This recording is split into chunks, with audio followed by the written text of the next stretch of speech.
ਇਹਨਾਂ ਨਮੂਨਿਆਂ ਨੂੰ ਨਾ ਤਾਂ ਚੁੜੇਲਾਂ ਚਮੜੀਆਂ ਨੇ ਤੇ ਨਾ ਹੀ ਚਮੂਨੇ ਤੰਗ ਕਰ ਰਹੇ ਨੇ। ਇਹਨਾਂ ਦੇ ਢਿੱਡਾਂ ਅੰਦਰ ਮਲੱਪ ਵੀ ਉਸਲ ਵੱਟ ਨਹੀਂ ਲੈ ਰਹੇ ਤੇ ਨਾ ਹੀ ਇਹਨਾਂ ਨੂੰ ਚਿੱਚੜ ਚਮੜੇ ਹੋਏ ਨੇ। ਇਹ ਦੋਵੇਂ ਰੱਬ ਦੇ ਬੰਦੇ ਕੋਕਾ ਕੋਲਾ ਦੀ ਠੰਡੀ ਬੋਤਲ ਪੀ ਬੈਠੇ ਨੇ, ਜਿਹੜੀ ਖਬਰੇ ਕਿਹੜੀ ਥਾਵੇਂ ਲੜੀ ਏ ਕਿ ਹੁਣ ਸਕੂਨ ਹੀ ਨਹੀਂ ਮਿਲ ਰਿਹਾ।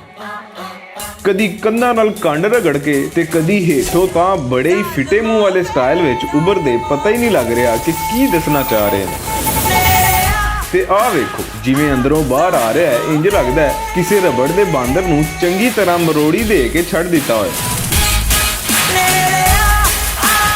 ਉੱਤੋਂ ਆ ਬੀਬੀ ਵੇਖੋ, ਜਿਹੜੀ ਪਹਿਲਾਂ ਬੱਸ ਸਟਾਪ ਉੱਤੇ ਬੋਤਲ ਪੀ ਕੇ ਆਪਿਓਂ ਬਾਹਰ ਹੋਈ ਤੇ ਹੁਣ ਬੱਸ ਅੰਦਰ ਕੈਲੰਡਰ ਨੂੰ ਕਿਰਾਏ ਦੀ ਥਾਵੇਂ ਪੁੱਠੀਆਂ ਸਿੱਧੀਆਂ ਆਫਰਾਂ ਕਰ ਰਹੀ। ਕੋਕਾ ਕੋਲਾ ਦੀ ਬੋਤਲ ਪੀਣ ਤੋਂ ਪਹਿਲਾਂ ਤੁਸੀਂ 1000 ਵਾਰੀ ਸੋਚਣਾ। ਜੇ ਤੁਹਾਨੂੰ ਵੀ ਬੋਤਲ ਲੜ ਗਈ ਤੇ ਤੁਸੀਂ ਵੀ ਇੰਜ ਦੀਆਂ ਹਰਕਤਾਂ ਸ਼ੁਰੂ ਕਰ ਦਿੱਤੀਆਂ ਤੇ ਯਕੀਨ ਕਰੋ ਬੜੇ ਹੀ ਲਿੱਤਰ ਵਰਨੇ ਜੇ, ਘਰੋਂ ਵੀ ਤੇ ਬਾਹਰੋਂ ਵੀ।